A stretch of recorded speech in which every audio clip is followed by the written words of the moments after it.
ان کو ہم پوری طرح کمپنسیٹ کریں گے۔ وزیر اعظم صاحب، ہزاروں کی تعداد میں لوگ کالز کرنے کی کوشش کر رہے ہیں 05192249000 پہ۔ آپ کی اگر اجازت ہو تو ہم پروگرام کا دورانیہ ویسے تو 1 بجے ختم ہونا تھا، لیکن جس تعداد میں لوگ کالز کر رہے ہیں تو اگر آپ کی اجازت ہو تو ہم اس کا ٹائم ایکسٹینڈ کر دیں تاکہ زیادہ سے زیادہ لوگ آپ سے بات کر سکیں، سوالات پوچھ سکیں۔ یہاں پہ وقت ہوا ایک وقفے کا، اب یہ پروگرام جو ہے 1 بجے ختم نہیں ہوگا، یہ جاری رہے گا، آپ ہمارے ساتھ رہیے گا۔ وقفے کے بعد آپ سے دوبارہ ملاقات ہوگی۔ اجازت لیے بغیر کام شروع کر دیا انہوں نے۔ کون سی سوسائٹیز بن بھی گئی ہیں اور اللیگل ہیں؟ اللیگل کا مطلب کہ جب آپ سوسائٹی جب آپ کی اللیگل بن جاتی ہے تو اس کے لیے نہ گیس آپ دے سکتے ہیں، نہ ان کو بجلی دے سکتے ہیں، لیگلی تو نہیں دے سکتے، تو وہ پھر وہ بن جاتی ہیں کیونکہ وہ این او سیز نہیں لیتی، اجازت نہیں لیتی۔ تو اب ہم کر کیا رہے ہیں، میں آپ کو ذرا سمجھا دوں کہ اور مجھے پتہ ہے کہ عوام کو سب سے زیادہ تکلیف یہاں ہوتی ہے۔ سب سے پہلے ہم نے اب فیصلہ کیا کون سی سوسائٹیز لیگل ہیں، اور وہ کوئی 30-40 اب تک تو ہم نے دیکھا ہے، ایل ڈی اے میں بھی چیک کر رہے ہیں، وہ سی ڈی اے میں بھی کر رہے ہیں، پشاور میں بھی کروا رہے ہیں، جدھر ہماری حکومتیں ہیں۔ اب جو لیگل ہیں وہ کم ہیں، جو انلیگل ہیں وہ زیادہ ہیں۔ انلیگل کا پرابلم یہ ہوتا ہے کہ وہ ریگولیٹڈ نہیں ہوتی، اور کئی جگہ فراڈ ہوتا ہے، زمین دکھا دیتی ہیں، زمین ہوتی نہیں ہے، پیسے لے کے باہر بھاگ جاتے ہیں، جس طرح بڑے فراڈز ہوئے ہیں۔ اور اس کے اندر کیونکہ طاقتور لوگ ہوتے ہیں، اس میں پولیٹیشنز انوالوڈ ہو جاتے ہیں، ان کی پشت پیسے دے دیتے ہیں لوگوں کو، تو ہوتا کیا ہے کہ وہ بیچارہ عام لوگ مارے جاتے ہیں۔ تو سب سے پہلے اب کوشش ہو رہی ہے پاکستان میں، ہماری یہ جو جدھر ہماری حکومتیں ہیں، کہ پتہ چلوایا جائے کہ لیگل کون سی ہیں، کون سی انلیگل ہیں، ان کو ریگولرائز کرنا ہے، کس کو کرنا ہے، اور کون سی ایسی ہیں جن کو ہم نے بالکل اجازت نہیں دینی۔ تو ایک تو پہلے یہ ایکسرسائز ہو رہی ہے، اور انشاءاللہ میں نے ان کو ٹائم سیٹ دیا ہوا کہ 1 مہینے کے اندر مجھے اب پوری طرح پکچر چاہیے، اور اس کے بعد پھر ہم نے ایکشن میٹرکس بنانا ہے، کیونکہ اس کے اندر کیونکہ پیسہ زیادہ ہے، بدقسمتی سے سب کو پیسے کھلا دیتے ہیں، ہر گورنمنٹ ڈپارٹمنٹ کو پیسے دے دیتے ہیں، اس سے وہ گورنمنٹ ڈپارٹمنٹ کچھ کہتی نہیں ہے، اللیگل کنیکشن دے دیتے ہیں، اصل میں لوگ بیچارے مار کھاتے ہیں۔ تو ایک تو یہ ایکسرسائز ہو رہی ہے۔ دوسری چیز کنسٹرکشن کی، اب میں آپ کو بات کرتا ہوں۔ یہ پہلی دفعہ پاکستان کی تاریخ میں کنسٹرکشن سیکٹر کو گورنمنٹ نے اٹھایا، اور اس کی جتنی بھی رکاوٹیں ان کے سامنے آتی تھی وہ ہم نے دور کی ہیں۔ ہم نے ان کے لیے ٹیکس بریکس دیے ہیں، ہم نے ان کے لیے آسانیاں پیدا کی ہیں، 1 ونڈو آپریشن کی کوشش کر رہے ہیں۔ جدھر جدھر ہماری گورنمنٹ ہے ادھر تو ہم کر رہے ہیں۔ سندھ کے اندر ہماری گورنمنٹ نہیں ہے، ادھر ہمارا کوئی ادھر ہم کچھ نہیں کر سکتے، لیکن ایل ڈی اے میں، سی ڈی اے میں، پشاور کے اندر، اور ہر جدھر، اور پھر کنسٹرکشن کے لیے جو انسینٹیوز دینے ہیں، ہمارا نیا پاکستان ہاؤسنگ کا جو پورا اتھارٹی بنی ہوئی ہے، ہر قسم کی کوشش کر رہے ہیں کہ جو آپ کنسٹرکشن کرنا چاہے اس کے لیے رکاوٹیں کم سے کم ہوں۔ ہم اس کو انفارمیشن ٹیکنالوجی کی طرف چلے گئے ہیں، ہم نے اب پورٹلز بنا دیے ہیں، کمپلینٹ سیلز بنا دیے ہیں کہ جدھر بھی کسی کو پرابلم ہو وہ وہاں کرے۔ پرمیشنز اب آن لائن پہ چلے گئے ہیں کہ آن لائن پرمیشن لوگوں کو مل جائے۔ یہ سب چیزیں پچھلے 1 سال میں 1 سال سے ہو رہی ہے۔ پھر ہم نے ایف بی آر سے ان کے لیے جو ڈبل ٹیکسیشنز تھی وہ ٹیکس کم کروائے ہیں۔ جو نیا سب سے جو بڑا ہمارا پروجیکٹ ہے نیا پاکستان ہاؤسنگ کا، وہ کیا ہے کہ عام آدمی اپنے لیے گھر خرید سکے، اور وہ آپ جانتے ہیں کہ یہ پاکستان وہ ملک ہے جدھر 0.2% اب تک ہاؤس فائنینسنگ ہے، مورگیج فائنینسنگ جسے کہتے ہیں۔ امریکہ کے اندر 80% ہے، 90% ہے، یورپ میں 80% ہے، ہندوستان جیسی جگہ میں 10% پہ پہنچ گئے ہیں، ملیشیا میں 30% ہے، پاکستان میں 0.2%، یعنی کہ آپ گھر صرف تب بنا سکتے ہیں آپ کے پاس پیسہ ہو۔ اس کا مطلب ہمارا سارے لوگ، تنخواہ دار، مزدور، وہ سارا طبقہ اپنا گھر نہیں بنا سکتا کیونکہ ان کے پاس کیش نہیں ہے۔ تو پہلی دفعہ ہم نے بینکوں کو ساتھ ملایا ہے، ہم نے یہ مورگیج فائنینسنگ شروع کی۔ آج کل آپ ٹی وی پہ دیکھیں پوری کیمپین چل رہی ہے کہ ہم کوشش کیا کر رہے ہیں، کوشش یہ کر رہے ہیں کہ ایک عام آدمی جو کرایہ دیتا ہے اپنے گھر کا، وہ بجائے کرایہ دینے کے وہ قسط دے دے اور وہ گھر اسی کا ہو جائے، اور وہ قسطیں دیتا جائے کرائے کی جگہ اور گھر اس کا اپنا ہو جائے۔ اس کو مورگیج فائنینسنگ کہتے ہیں۔ یہ بڑا مشکل سے ہم یہاں پہنچے ہیں، 2 سال ہمیں وہ قانون ٹھیک عدالت سے پاس کرنے میں لگا ہے. اب یہ شروع ہو گیا اور یہ آج کل ایڈورٹائز ہو رہا ہے. یہ ہمارا سب سے بڑا پروگرام ہے اور اس سے ہماری کوشش یہ ہے کہ ایک تو سب سے بڑی چیز کہ ایک وہ آدمی جس کے پاس کیش نہیں اس کو گھر مل جائے. اس کے لیے گورنمنٹ ان کو انسینٹیوز دے رہی ہے, ہم سبسڈائز کر رہے ہیں. پہلے 1 لاکھ گھر کے اوپر 3 لاکھ روپیہ گورنمنٹ دے رہی ہے سبسڈی. یعنی کہ مثلا اگر 20 لاکھ کا گھر ہے بننا ہے, 20 لاکھ کا قرضہ لیا تو 3 لاکھ گورنمنٹ دے رہی ہے تاکہ 17 لاکھ ہو جائے. اور 17 لاکھ جب ہو جائے گا تو اس کا مطلب جو قسطیں ہیں وہ کم ہو جائیں گی, یعنی مہینے کی جو قسطیں دینی ہیں. تو ہم پوری کوشش کر رہے ہیں. نئی چیز ہے, بینکوں کو ابھی عادت نہیں ہے اس کی کیونکہ بینکوں نے کبھی کیا نہیں ہے, لوگوں کو مشکل پڑ رہی ہے. میں نے خود بینکوں کے پریزیڈنٹ سے بات کی ہے کہ اپنے بینکوں کے اندر برانچز میں آسانیاں پیدا کریں تاکہ عام غریب آدمی آئے اس کے لیے پوری سہولت دیں تاکہ وہ یہ فیسلٹی سے فائدہ اٹھا سکے. جی اگلے کالر ہمارے ساتھ. السلام علیکم. وعلیکم السلام. جی بات کیجیے. ہلو. جی آ رہی ہے آواز. میرا نام ارشد خان ہے. میں سندھ کے شہر حیدرآباد لطیف آباد سے بات کر رہا ہوں. وزیر اعظم صاحب میرے آپ سے 2 سوال ہیں. جی ہلو. جی آ رہی ہے آواز. پہلا سوال میرا یہ ہے کہ جو آج کل ہمارے ملک میں جو جنسی زیادتیوں کا جو سلسلہ بچے اور بچیوں, معصوم اور کم سن بچیوں سے جو سلسلہ شروع ہوا ہے, اس سلسلے میں آپ نے اور آپ کی ٹیم نے کوئی اقدامات کیے ہیں؟ اور اگر وہ اقدامات کیے ہیں تو آپ ان سے مطمئن ہیں؟ اور اگر مطمئن ہیں تو ہم نے پھر ابھی تک بطور مسلمان حکمران اور ریاست مدینہ کے جو سلسلہ ہم نے شروع کیا ہے اس میں ہم نے سریعام لٹکتا ہوا کیوں نہیں دیکھا؟ کیونکہ اس طرح کے گناہ اور جرم کے مرتکب کسی کو بھی رعایت کوئی رعایت کا مستحق نہیں ہے. یہ آپ نے وہ بات کی ہے جو مجھے ایک چند ان چیزوں میں سے جو بہت تکلیف دیتی ہے. دیکھیں اس وقت جو بچوں کے خلاف کرائم ہے اور جو خواتین کے جو ریپ ہے اس وقت, یہ جو اخباروں میں رپورٹ ہوتی ہے یہ بہت یعنی 1% بھی نہیں ہے. یہ معاشرے کے اندر بہت تیزی سے پھیل چکی ہے چیز. تھی تو ہمیشہ, کبھی اس کی لوگ شرم آتی تھی, کوئی ذکر ہی نہیں کرتا تھا, اب زیادہ اس کی بات ہو جاتی ہے. لیکن یہ غلط فہمی میں نہیں رہنا چاہیے کہ یہ جتنی جو رپورٹ ہو رہا ہے اتنے کیسز ہیں, اس سے بہت زیادہ کیسز ہیں بچوں کے خلاف جو یہ بدکاری ہے, اور دوسرا ریپ ہے. اور میں اس کے لیے پھر سے ایک چیز کہنا چاہتا ہوں, جس طرح کرپشن صرف قانون بنانے سے نہیں ختم ہوتی, اس طرح یہ بھی ہم نے قانون تو بڑا سخت بنایا ہے. ریپ آرڈیننس جو ہم لے کے آئے ہیں بڑا سخت ہے آرڈیننس بچوں کے لیے, بچوں کے خلاف بھی جو بدکاری اور جو ریپ ہے تو بہت سخت. لیکن یہ اکیلا نہیں مقابلہ کرے گا, اس میں پورا معاشرہ مل کے لڑے گا. دیکھیں کئی جنگیں معاشرہ جیتتی ہے. قانون میں آپ بنا لیں, اگر لوگ اس کے اوپر کوئی عمل ہی نہ کرے, کتنے لوگوں کو آپ پکڑ لیں گے؟ معاشرے نے فیصلہ کرنا ہے کہ یہ معاشرے کی تباہی ہے. اور اس کی وجوہات ہے, میں آپ کو بتاتا ہوں. آپ جس معاشرے کے اندر بھی اگر آپ فحاشی بڑھاتے جائیں تو وہ کوئی تو اس کا اثر ہوگا نا. ہمارے دین میں کیوں منع کیا ہوا ہے؟ یہ سارا جو پردے کا کانسیپٹ ہے یہ کیا ہے کہ ٹیمپٹیشن نہ ہو معاشرے میں.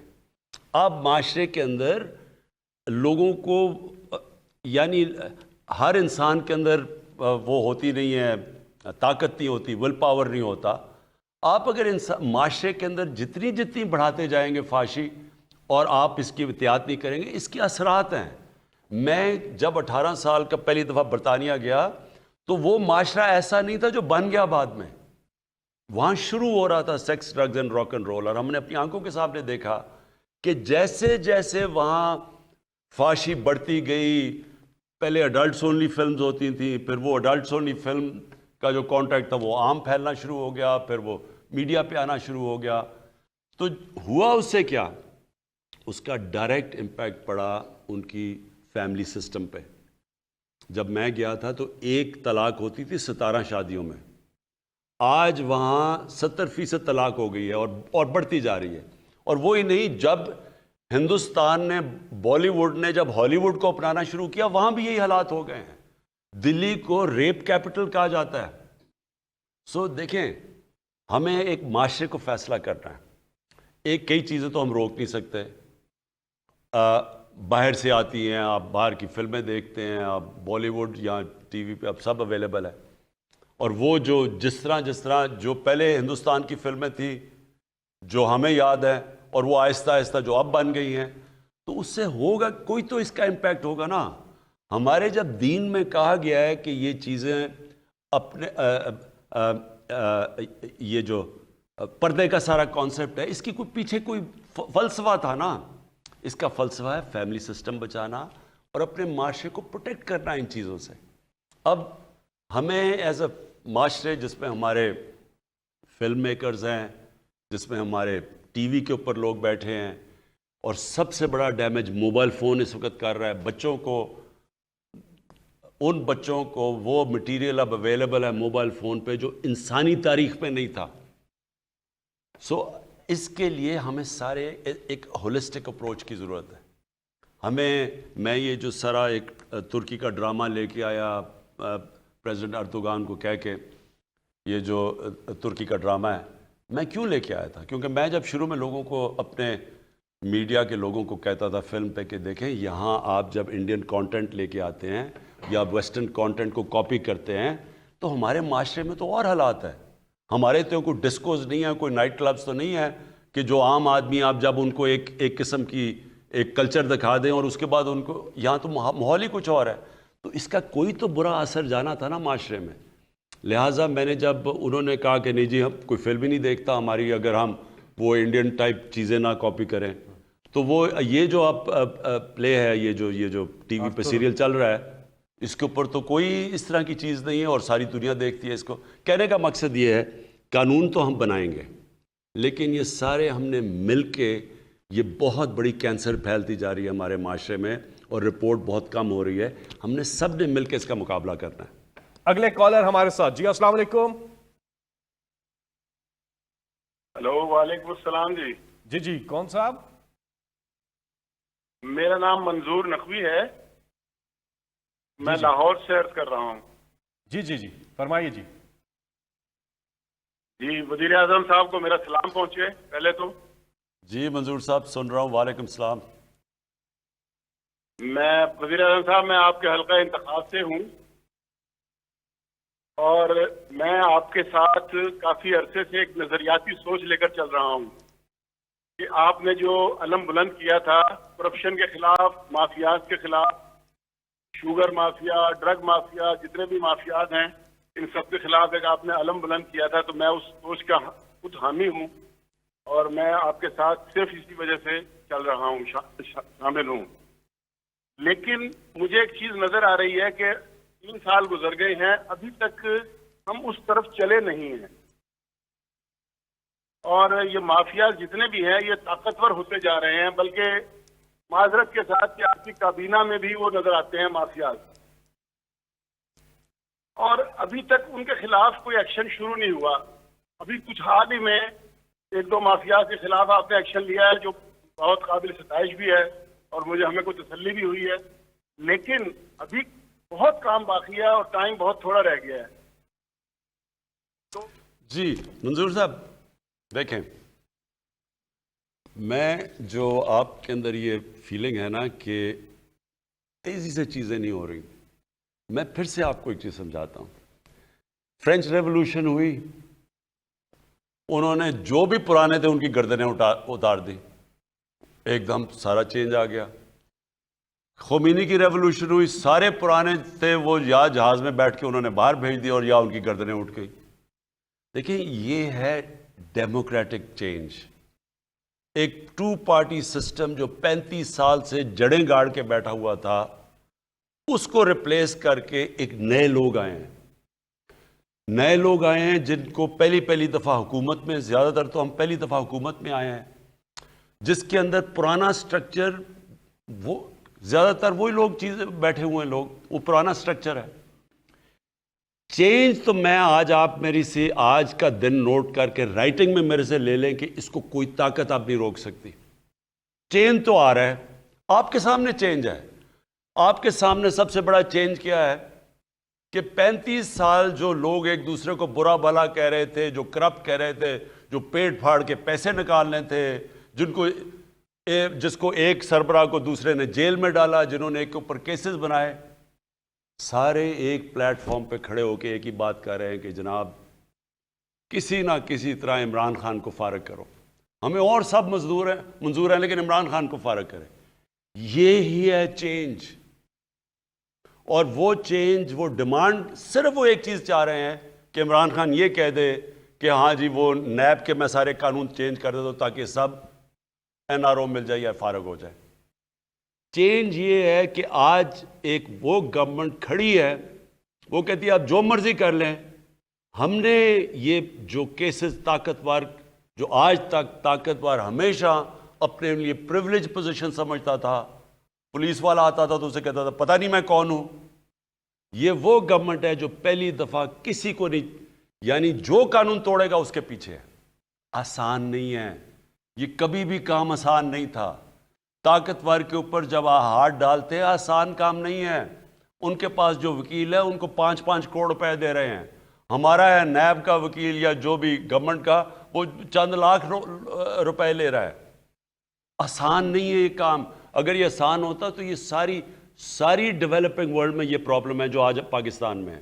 یہ جو میں نے آپ کو شروع میں کہا تھا 1000 ارب ڈالر غریب ملکوں سے امیر ملکوں میں نہ جاتا, کیونکہ ان کے پاس انفراسٹرکچر نہیں ہے, ان کے پاس وہ لیگل سسٹم نہیں ہے روکنے کے لیے اس پیسے کو باہر جانے کے لیے. امیر ملکوں سے کیوں نہیں جا سکتا؟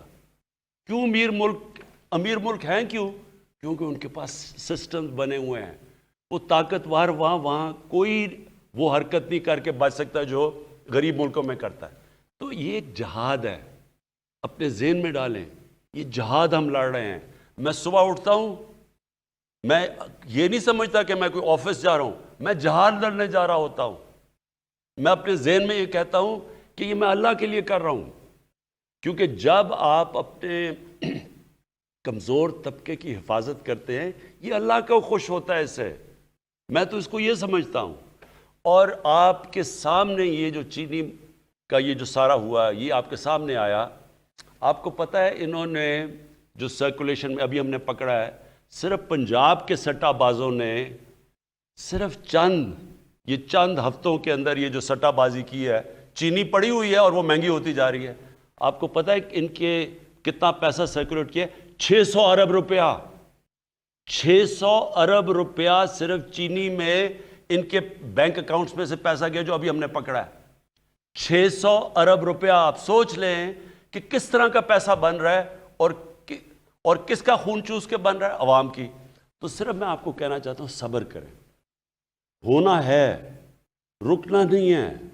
یہ جہاد ہے اور اس میں ساری قوم کو چاہتا ہوں کہ ساتھ میرے کھڑے ہوں, کیونکہ میں تو آپ کے لیے لڑ رہا ہوں. نہیں تو یہ میرے ساتھ سامنے سارے مل کے ٹولہ جو کھڑا ہوا ہے, جو ہوتا ہے وہ ساتھ کھڑا ہو کے تو جناب کسی طرح گورنمنٹ چلی جائے اور پھر شور مچا ہوا ہے. کوئی یہ بات نہیں کر رہا کہ گورنمنٹ نے آج تک اچھائیاں کیا کی. میں ابھی اس کے بعد میں یہ ضرور کہنا چاہتا ہوں کہ تھوڑی دیر میں آپ کو بتاؤں گا کہ ہمیں کون سا پاکستان ملا اور آج وہ پاکستان کدھر کھڑا ہے. مجھے یہ نہیں نظر آتا, کوئی اس کی بات نہیں کرتا کہ کس طرح ہم نے اس ملک کو سٹیبلائز کیا, کس طرح آج ملک معاشی طور پہ آگے جا رہا ہے. کبھی سنا ہے پاکستان کا روپیہ اوپر جانا شروع ہو جائے؟ نیچے تو گرتا ہم نے دیکھا ہے. 12 روپے کا ہوتا تھا ڈالر, آج جو ادھر آیا تو گرتا ہی گیا نا. یہ پہلی دفعہ ہے کہ پاکستان کا روپیہ مضبوط ہونا شروع ہو گیا. کچھ تو ٹھیک کر رہے ہیں نا ہم. کرونا کے دور میں ساری دنیا کا حال دیکھیں اور پاکستان کے سارے جتنے بھی اکانومی کے انڈیکس ہیں وہ پازیٹیو جا رہے ہیں. میں اس لیے چاہ رہا ہوں کہ ذرا حماد, آپ کو میں نے دعوت دی ہے, صرف یہ بتا دیں کہ پاکستان تھا کیا 2018 میں اور آج ہم کدھر کھڑے ہیں معاشی طور پہ. جب 2018 میں ہم نے حکومت سنبھالی تو ملک کے معاشی انڈیکیٹرز اس صورتحال میں تھے کہ ہم میڈیا میں جا کے لوگوں کو بتا نہیں سکتے تھے کیونکہ اگر ہم لوگوں کو کھل کے بتا دیتے تو کرنسی مارکیٹس میں، اسٹاک مارکیٹس میں ایک افراتفری کا عالم ہو جانا تھا. صورتحال یہ تھی کہ ملک آپ کا ڈیفالٹ کے قریب کھڑا تھا، فارن ایکسچینج ریزروز ہمارے تقریباً ختم ہو گئے تھے، اور جو 7-8 ارب ڈالر نظر بھی آ رہے تھے اسٹیٹ بینک میں، وہ بھی چھوٹے مدت کے قرضوں کے اوپر مبنی تھے جو 2-3 مہینوں میں واپس کرنے ہوتے ہیں اور رول اوور کرنا ہوتا ہے. اس صورتحال میں ہمیں سخت فیصلے کرنے پڑے. کرنسی کو ہمیں ڈی ویلیو کرنا پڑا، کیونکہ اگر ہم نہ کرتے تو ہمارے پاس $500 ملین نہیں تھے ماہانہ کہ ہم اس میں ڈالتے، اور ہم نے ڈیفالٹ کر جانا تھا. پھر ہمیں کچھ انٹرسٹ ریٹ بھی بڑھانا پڑا، لیکن اس کا پھر ہمیں ان سخت فیصلوں کا 1 سال بعد نتیجہ نظر آنا شروع ہو گیا. ہمارا کرنٹ اکاؤنٹ کا خسارہ جو تاریخ کا سب سے بڑا تھا جو ہمیں ملا تھا، وہ سرپلس میں چلا گیا. 17 سال کے بعد وہ سرپلس کے اندر گیا. اس کے بعد عالمی ادارے جنہوں نے آپ کے وزیر اعظم بننے سے پہلے معیشت کو ڈاؤن گریڈ کیا تھا پاکستان کی، انہوں نے آپ کے 1 سال کے حکومت سنبھالنے کے بعد ہی پاکستان کی معیشت کو اپ گریڈ کرنا شروع کر دیا. اور صرف 1-2 نے نہیں، 3-4 عالمی اداروں نے. اس کے بعد جب ہم یہ ابھی سفر طے کر رہے تھے مستحکم ہونے کا، ہمارے فارن ایکسچینج ریزروز میں بڑھاوا آنا شروع ہو گیا، تو کووڈ کی وبا آ گئی، اور ہمارے ارد گرد ہندوستان میں اور دوسرے ممالک میں، یہاں تک کہ برطانیہ میں جو معیشت تھی وہ 5 سے 10% تک سکڑ گئی. لیکن کیونکہ آپ نے بر وقت یہ فیصلہ کیا کہ ہم نے صرف جانوں کو نہیں بچانا بلکہ روزگار کو بھی بچانا ہے، تو ہم نے ایک حکمت عملی سے ہم چلے. ہم نے مغربی پالیسیز کو اندھا دھند فالو نہیں کیا، تو ہمیں صرف 0.4% کنٹریکشن یعنی سکڑاؤ نظر آیا، اور وہ بھی ہم نے بڑی جلدی کور کر لیا. جب کووڈ کی وبا آئی تو جو بر وقت ہم نے پیکیجز دیے، 30 لاکھ کاروباروں کے ہم نے بجلی کے بل معاف کیے، تقریباً 1.70 کروڑ گھرانوں کو ہم نے فوری طور پہ احساس کے ذریعے امداد دی، اپنے کاروباروں کو ہم نے سستی مدت کے اوپر قرضے دیے، پے رول فائنینسنگ کی، اور بے شمار ہم نے پیکیجز کا اناؤنس کیا. تو اس کے نتیجے میں جو انیشل فورکاسٹ تھا کہ اس سال ہماری معیشت جتنی گرو کرے گی، اب اسٹیٹ بینک کا خیال ہے کہ اس سے دگنی رفتار پہ کرے گی. اور نہ صرف یہ، اس کووڈ کی وبا کے باوجود آج پاکستان میں لارج اسکیل مینوفیکچرنگ یعنی کہ جو بڑی سطح کی صنعت ہے جس کو ہم میجر کرتے ہیں، وہ تقریباً 8% پہ گرو کر رہی ہے. آٹو موبائل کی کمپنیاں اشتہار دے رہی ہیں کہ ہمیں تاریخ میں اتنی زیادہ سیل کبھی نہیں ہوئی. سیمنٹ کی ہماری ریکارڈ سیل ہو رہی ہے. یوریا ہمارے کسانوں نے اس مرتبہ 10 سال کے بعد ریکارڈ خریدا ہے. ہمارے کسانوں نے ٹریکٹرز کی ریکارڈ سیل کی ہے، ریکارڈ خریداری کی ہے. اس کے علاوہ آپ تمام دیکھ لیں، ہمارا جو ٹیکسٹائل، نون لیگ کے دور میں 100 سے زیادہ ٹیکسٹائل ملیں بند ہو گئیں، وہ ہم نے ریوائیو کی. ہزاروں پاور لومز فیصل آباد میں بند ہو گئیں، وہ تمام ہم نے ریوائیو کی. تو آج بالکل چیلنجز آج بھی موجود ہیں، لیکن 2018 کا وہ پاکستان جو ڈیفالٹ کے قریب کھڑا تھا، اور آج کووڈ کی وبا کے بعد کا یہ پاکستان جہاں پہ ترقی کا سفر طے ہو رہا ہے اور فورکاسٹ سے بھی زیادہ طے ہو رہا ہے، اس میں زمین آسمان کا فرق ہے. انہوں نے بھی کوئی دلچسپی نہیں دی، ایگریکلچر آفیسر ہیں. اس کے بعد یہ ڈرینیج ڈپارٹمنٹ کے they are not performing their duties properly. مجھے یہ بتائیں کون سا ایریا ہے؟ سمندری فیصل آباد. سمندری کے اندر، اور کیا کہہ رہا ہے کہ پانی اوپر آ گیا؟ جی، زیر زمین پانی جو اوپر. یہ پلیز ذرا نوٹ نالا بند ہوا ہے کوئی جس کی وجہ سے. اوکے، یہ نوٹ کریں پلیز اس کا. جی اگلے کال ہے ہمارے ساتھ. جی السلام علیکم. السلام علیکم. جی مختصر رکھیے گا بات کو. جی کیا سوال ہے آپ کا؟ جی کون صاحب کہاں سے؟ عمران عباسی ایڈوکیٹ بات کر رہا ہوں. میرا تعلق ڈسٹرکٹ ابت آباد کے گاؤں دنا سے تحصیل لورا ہے. جی میرا خان صاحب سے سب سے پہلے تو ان کو مبارکباد دیتا ہوں. ان کو خاتون اول کو یہ کورونا سے انہوں نے ریکوری ہوئی ہے، اتنی موذی بیماری سے ان کی ریکوری ہوئی ہے. اللہ تعالیٰ کا لاکھ لاکھ شکر ہے. اس کے بعد میرا سوال ہے ایک خان صاحب سے، یہ میرا سوال بھی ہے اور لاکھوں لوگوں کی ایک مرسی پٹیشن بھی ہے خان صاحب آپ سے، کہ گوہرا گلی تا لورا ابت آباد ایک روڈ جاتا ہے جو کہ پنجاب کو اور کیتی کو لنک کرتا ہے. اس روڈ پہ کرشنگ سٹون مافیا اور کرشنگ جو پلانٹس ہیں یہ لگے ہوئے ہیں، اور یہ اتنے پاورفل ہیں، یہ مقامی رہنما ہیں، حکومتی رہنما ہیں ایک مری سے ان کے ہی ہیں، کہ ان پلانٹ کے اگینسٹ سپریم کورٹ سوموٹو لے چکی ہے. کیپٹل نیو جو یہ حمید میر صاحب کا پروگرام تھا وہاں پہ بھی اس کو اب ایک پورا پروگرام کیا جا چکا ہے. میڈیا جیسے اسٹرانگ بھی لوگ بھی اس پہ آ چکے ہیں، لیکن آج دن تک یہ وہاں پہ کرشنگ سٹون کو ختم نہیں کیا جا سکا. کرشنگ سٹون جو مشینز ہیں اور یہ وہاں پہ آج دن تک روڈ کی تباہی ہو رہی ہے وہاں پہ. اور یقین کریں کہ 3 دہائیوں سے یہ وہ علاقہ ہے جو کہ وہ جو سڑک نتھیا گلی پہ جاتی ہے وہاں سے ابت آباد سے، اس کی بات کر رہے ہیں. جو آپ نے بنائی ہے, آپ کی حکومت نے بنائی ہے, تحصیل لورا کی طرف جا. اوکے گھوڑا گلی, ہاں گھوڑا گلی سے نیچے ہے لورا کی طرف. اچھا, اس کی انشاءاللہ یہ آج ہی میں اس کے اوپر ایکشن لیتا ہوں. میں نے پلیز یہ نوٹ کر لیں, کیونکہ بالکل آپ ٹھیک کہتے ہیں, یہ اس کے ان کی پشت ہوتی ہے کوئی نہ کوئی طاقتور کی, کیونکہ یہ سارا ہماری ماحولیات کو تباہ کرتے ہیں. تو اس کے اوپر آج ہی ایکشن لوں گا انشاءاللہ. جی اگلے کالر ہمارے ساتھ. جی السلام علیکم. جی السلام علیکم. جی میں گجرات شہر سے شہزادی امرین بات کر رہی ہوں. مجھے وزیر اعظم سے بات کرنی ہے. جی سن رہا ہوں. جی السلام علیکم سر. وعلیکم السلام. سر آج مجھے بے حد خوشی ہو رہی ہے کہ میں اپنے آنریبل پرائم منسٹر سے ڈائریکٹ بات کر رہی ہوں اور اپنی فیلنگ بتا رہی ہوں. اللہ تعالیٰ آپ کو اپنے حفظ و امان میں رکھے, آمین. خان صاحب, میں اور میری فیملی نے آپ کو اس لیے ووٹ دیا تھا کہ آپ ایک سچے پاکستانی اور ہونسٹ انسان ہیں. ہمیں آپ پر مکمل اعتماد تھا کہ آپ کبھی بھی پاکستان کے خلاف کوئی فیصلہ نہیں کریں گے, بلکہ ہمیشہ پاکستان کے حق میں ہی فیصلے کریں گے. لیکن حالیہ دنوں میں جب ہمیں یہ خبر سننے میں آئی کہ آپ نے اسٹیٹ بینک کو IMF کے حوالے کر دیا ہے, تو یقین جانے یہ سن کر ہمیں بڑی تشویش اور مایوسی بھی ہوئی. کیوں؟ جی میں اس کا جواب دیتا ہوں. دیکھیں, پہلے میں اپنی قوم کو سمجھانا چاہتا ہوں کہ یہ IMF یہ کون سا جانور ہے. یہ سمجھ تو جائیں کہ یہ IMF ہے کیا چیز, ہوتا کیا ہے. حماد نے آپ کو شروع میں حماد اظہر نے آپ کو بتایا کہ جو پاکستان ہمیں ملا تھا اس میں سب سے بڑے 2 خسارے تھے. ایک ہوتا ہے فسکل ڈیفیسٹ, مطلب یہ کہ آپ کی آمدنی اور خرچے میں خسارہ, اور ایک ہوتا ہے کرنٹ اکاؤنٹ ڈیفیسٹ, مطلب یہ کہ جو ڈالر ملک میں آ رہے ہیں اور جو باہر جا رہے ہیں اس میں تاریخی خسارہ تھا. 20 ارب ڈالر کا خسارہ تھا. تو جب یہ نون لیگ آئی تھی تو 2.5 ارب ڈالر کا خسارہ تھا. جب ہمیں پاکستان ملا تو 20 ارب ڈالر کا خسارہ تھا. اب اور ہم نے اب اپنی قسطیں دینی تھی. قسطیں نہ دیتے, جو قرضے لیے ہوئے تھے تو ڈیفالٹ کر جانا تھا. ڈیفالٹ کرنا تھا, ملک نے بیٹھ جانا تھا, مہنگائی آ جانی تھی, وغیرہ وغیرہ.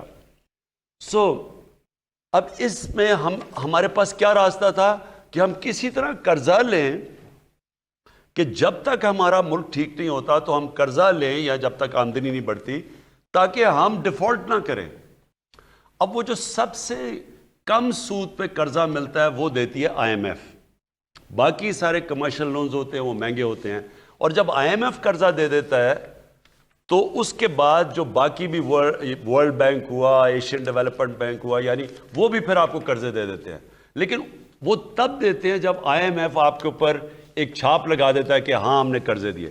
جب IMF قرضے آپ کو دیتا ہے تو وہ یہ پھر کہتا ہے کہ اچھا, کیونکہ وہ تو قرض دار ہے نا, وہ قرض دینے والا ہے, تو وہ پھر آپ کو کہتا ہے کہ دیکھیں میں آپ کو قرضہ تو دے رہا ہوں, لیکن آپ نے یہ چیزیں کرنی پڑیں گی تاکہ مجھے اپنا پیسہ واپس مل جائے.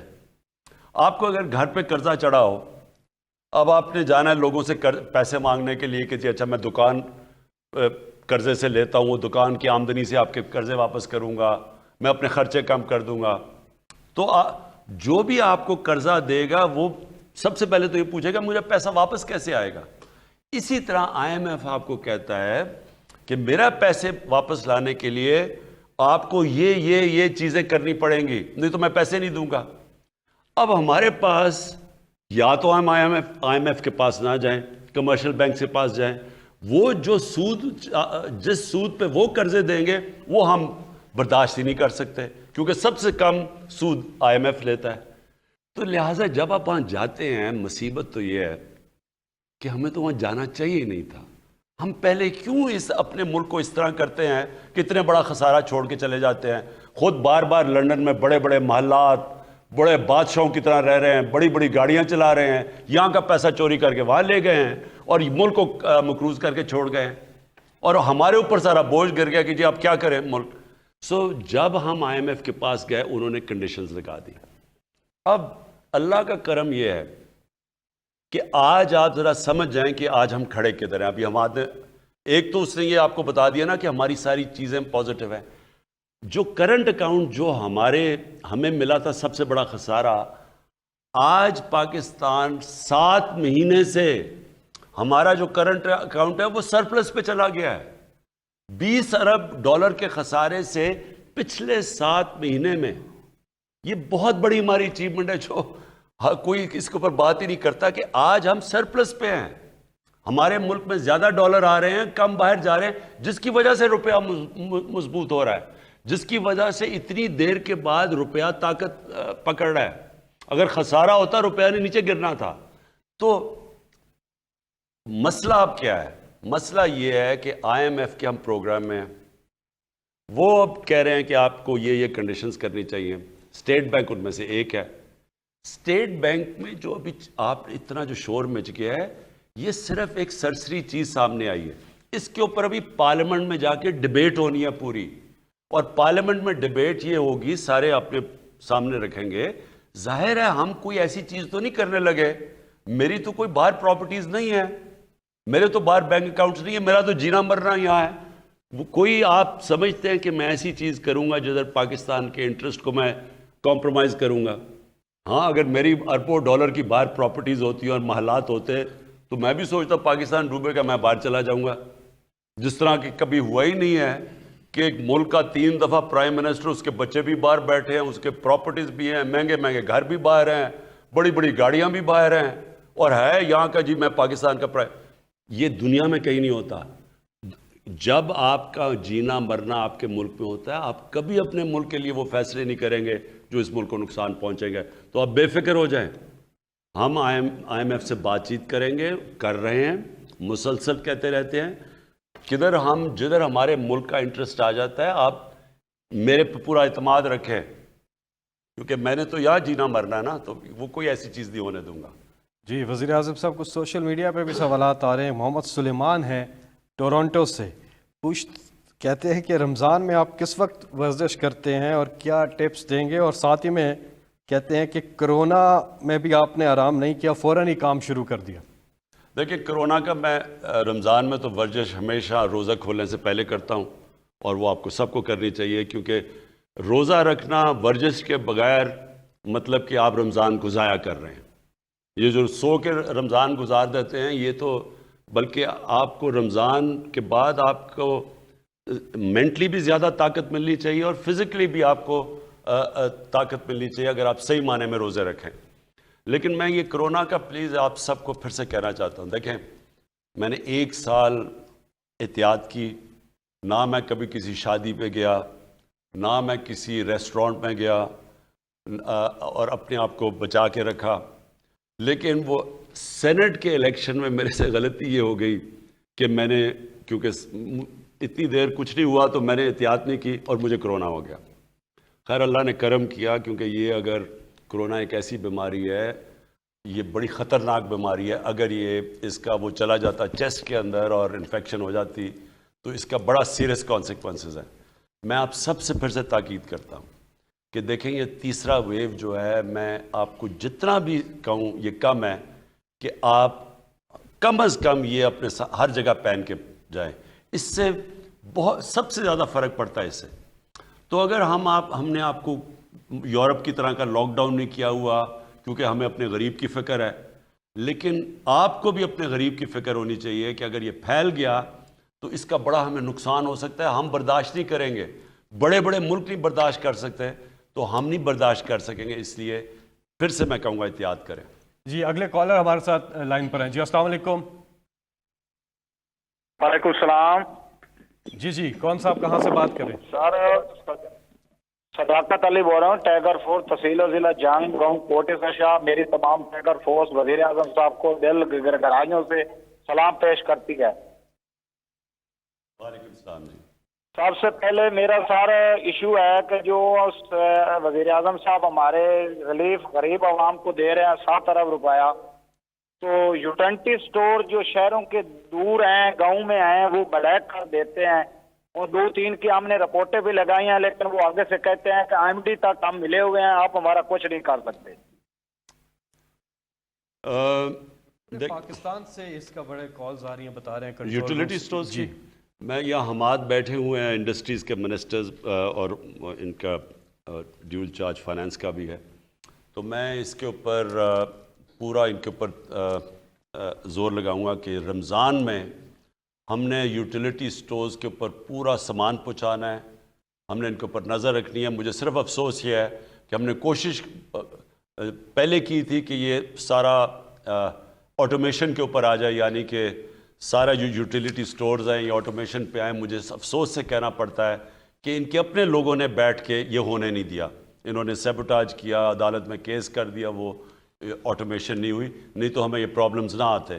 یہ بہرحال ہم کر رہے ہیں، لیکن رمضان میں ہم نے پوری طرح یوٹیلیٹی سٹورز میں سامان پہنچانا ہے، یہ میرا وعدہ ہے۔ اور ساتھ ساتھ ہم نے رمضان بازار کھولنے ہیں تاکہ لوگوں کو سستی چیزیں ملیں، اور اس کے اوپر ہم پوری کوشش کر رہے ہیں۔ اور اس کے علاوہ ایک احساس پروگرام ہے ہمارا، ہم تقریباً 75% پاکستانیوں کا اب ڈیٹا بن چکا ہے، اور یہ ہمارا ڈیٹا جیسی جیسی کمپلیٹ ہوگا ہم اب لوگوں کو باقاعدہ سٹورز کے اوپر عام آدمی کو موقع دیں گے کہ وہ سستا آٹا خرید سکے، وہ سستی گھی خرید سکے۔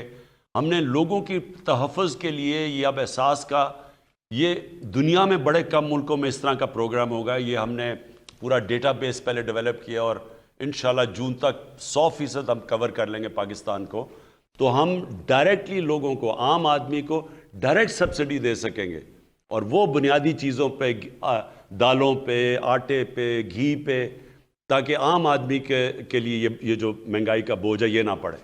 جی، آپ کی کالز کا سلسلہ جاری ہے، آخری چند کالرز سے ہم آج کی نشست میں بات کریں گے، اور وزیر اعظم پاکستان عمران خان صاحب ریگولرلی یہ پروگرام آپ کے ساتھ کیا کریں گے، آپ کے سوالات سنیں گے۔ اس وقت ایک وقفے کا وقت ہے، اور اس کے بعد پھر واپس آتے ہیں۔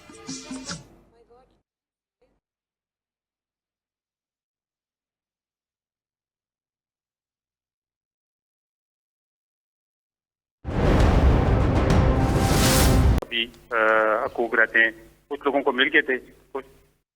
جی، میں پہلے تو آپ کو خوشخبری سنانا چاہتا ہوں کہ کچی آبادیوں کے اوپر ہم نے اب سب سے زیادہ کام کیا ہے، اور یہ ماڈل ہم کدھر سے لے رہے ہیں؟ یہ ترکی کے اندر انہوں نے یہی ماڈل کیا ہوا ہے، میرے خیال میں سنگاپور میں بھی انہوں نے یہ کیا تھا، اور ممبئی کے اندر بھی انہوں نے ایک ماڈل کیا۔ وہ ماڈل کیا ہے؟ وہ کہ ہم کچی آبادی کا جو سارا ایریا ان کو رجسٹر کر رہے ہیں لوگوں کو، اس کے بعد ہم آدھی اس آبادی کو بلڈرز کو بلا رہے ہیں، آدھی پہ وہ کمرشل بلڈنگز کھڑی کریں گے، اور آدھی کے اوپر سارے لوگوں کو، جو بھی وہاں لوگ ہیں ان کے لیے باقاعدہ ایک بجلی گیس دے کے ان کے لیے زبردست قسم کے فلیٹس بنائیں گے جو اوپر چلے جائیں گے۔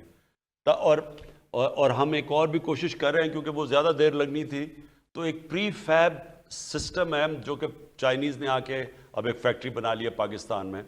اس سے یہ ہوگا کہ 5-6 مہینے کے اندر پوری بلڈنگ کھڑی ہو جائے گی، جس طرح چائنیز نے 6 مہینے میں پورا 5 اسٹار ہوٹل بنائے ہوئے گوادر کے اندر، اسی طرح وہ تو لوگوں کو جگہ بھی مل جائیں گی، وہ ایریا بھی صاف ہو جائے گا، کیونکہ اس وقت وہاں گندگی ہے، نہ سیوریج ہے، کچھ ہے، وہ بھی بن جائے گا، لوگوں کو مالکانہ حقوق بھی مل جائیں گے، ان کے اپنے رہائش ہو جائیں گی اسی علاقے میں، اور ساتھ ایک کمرشل بلڈنگ کھڑی ہو جائے گی تاکہ جو وہ بنائے گا وہ پھر اپنا بھی نفع لے سکے۔ یہ ماڈل ہم نے ادھر سے فالو کر رہا ہوں، تو آپ سب کے لیے خوشخبری ہے، یہ انشاءاللہ سارے پاکستان میں میری کوشش ہے کہ کچی آبادیوں کو ہم جو جس طرح رہ رہے ہیں، جس طرح وہ برے حالات کے اندر، ان کے لیے ہم باقاعدہ رہائش بھی کر دیں اور وہ علاقے ٹرانسفارم کر دیں۔ جی، اگلے کالر ہمارے ساتھ۔ السلام علیکم۔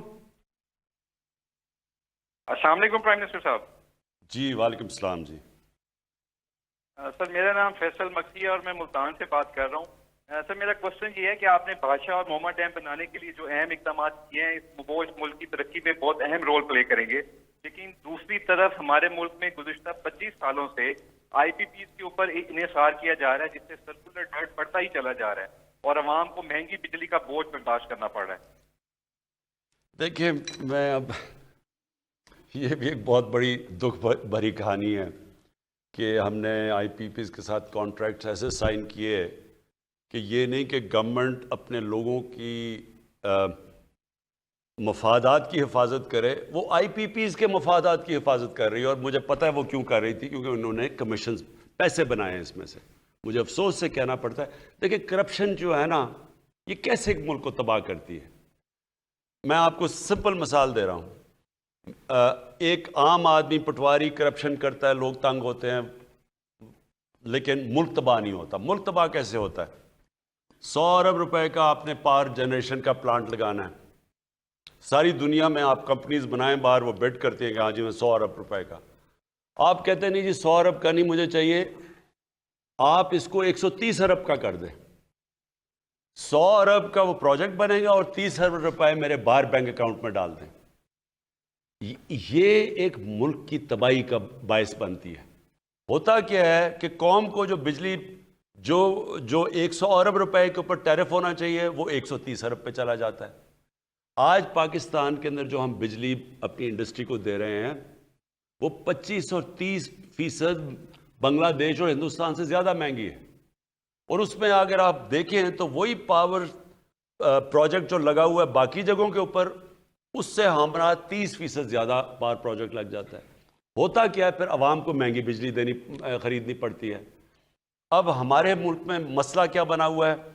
جو پاور پروجیکٹ سائن کیے ہوئے ہیں پچھلی حکومتوں نے، اور پھر وہ پاور پروجیکٹ سائن، یہ نہیں کہ ٹیرف ان کو جو دیا ہوا ہے، جس ٹیرف کے اوپر وہ بجلی بنا رہے ہیں، اس کے علاوہ ان سے کیپیسٹی پیمنٹس، مطلب یہ کہ ہم بجلی خریدیں یا نہ خریدیں ہمیں پھر بھی قیمت ان کو دینی پڑتی ہے.